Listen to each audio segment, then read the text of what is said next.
Welcome to NeuralNewsHub. I'm your global analyst. Today is April 1st, 2026, and things are moving fast. The big headline? President Trump says the U.S. is pulling out of Iran in just 21 days. But at the same time, the bombs are still falling on Beirut. And get this, Iran's Revolutionary Guard Corps, the IRGC, has just declared war on big tech. From a massive new radar deal in India to the birth of something called algorithmic targeting governance over in The Hague, yeah, the world is definitely moving at machine speed. Okay, let's break this all down. So, first up, behind these headlines about a U.S. withdrawal, there's a much bigger story. It's a story of an incredibly intense and rapid escalation, all happening in just the last year. Let's just walk through this timeline because it's staggering how fast this all happened. It starts just a year ago with a letter from Trump demanding a new deal.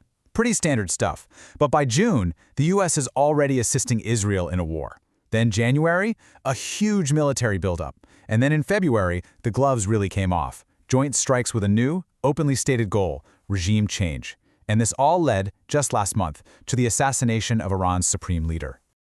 So, the key thing to understand here is that this was never meant to be some limited action. The objective became nothing less than unconditional surrender.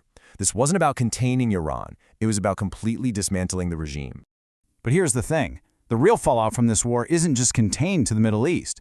Not even close. The battlefield itself has grown in ways we've, well, literally never seen before. Which brings us to the new tech battlefield, where the old rules of war are being thrown right out the window. To really get what's happening, we have to talk about a new term, algorithmic targeting. Now, this sounds like something out of a movie, but it is very, very real.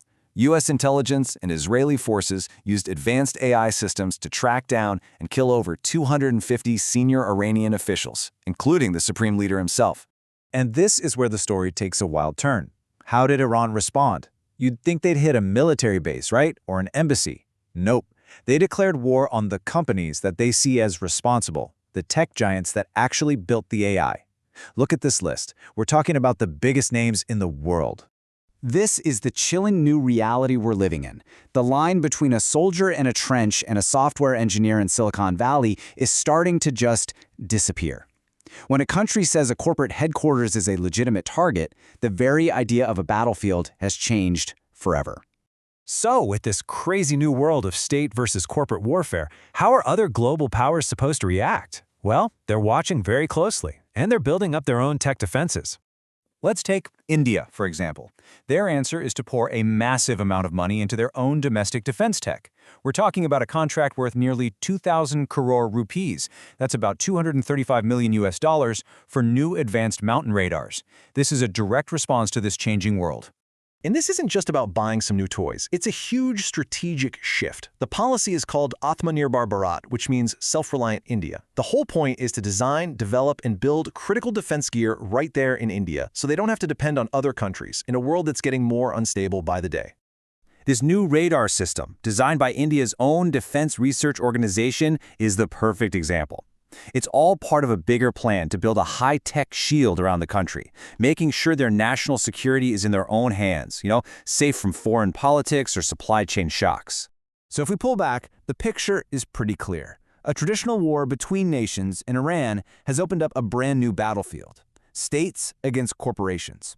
And that in turn is kicking off a global high-tech arms race, with countries scrambling to become technologically independent. The U.S. might be leaving Iran soon, but the technology of war has been changed for good.